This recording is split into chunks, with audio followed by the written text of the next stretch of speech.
On becoming Lord Chancellor, I swore an oath to uphold and defend the rule of law. I did so on my holy book, which is not something that I do lightly, and I did so with my parents present as well. They are first-generation immigrants who came to this country because they knew it was a place where the law rules and not the mob. The rule of law is the foundation of our democracy. It's the guarantor of our security and the wellspring of our prosperity, and it cannot be taken for granted. It is a living thing, and that means that we all have a responsibility to keep it alive. And I wanted to make a short opening statement today because I must admit some concern on that front. In a vibrant democracy, everything must be up for debate and challenge, and that extends to questions of law as well, of course.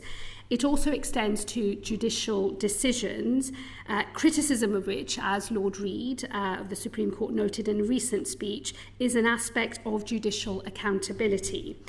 However, there is a line that must be drawn, and it is one thing to criticise a decision, but it is another thing entirely to bring a judge's integrity into question. On taking office, judges swear to apply the law without fear or favour. When they enter a courtroom, they leave their personal views at the door. To suggest otherwise, as some have in recent days, is to undermine the public confidence on which the justice system depends and erode the rule of law in this country.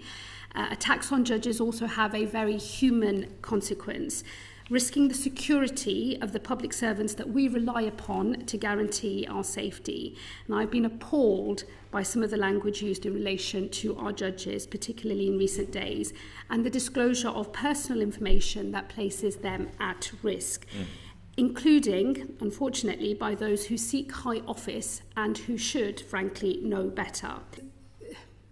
There is clearly an issue with whether, well, the extent to which our jurisprudence on the interpretation of our obligations under Article 8 is defeating what would be a migration policy that, you know, can command wide public confidence and fulfills our broader legal obligations as well. You know, I think it's perfectly legitimate to sort of question the extent of it. I think it certainly is a problem.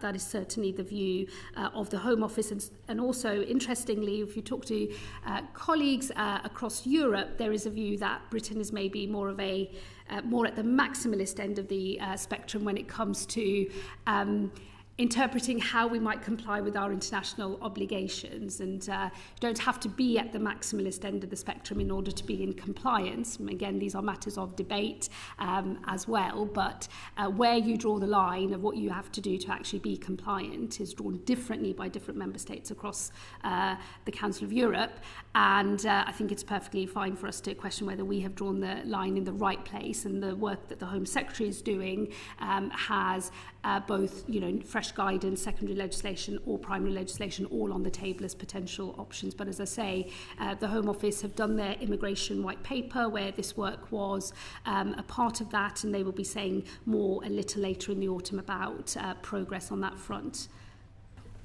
I mean, I believe the answer to that is yes, but that is the political test that we have set ourselves as a government, and others can judge for themselves in due course. What I would say is, this really goes to the heart of the argument I was making at the Council of Europe.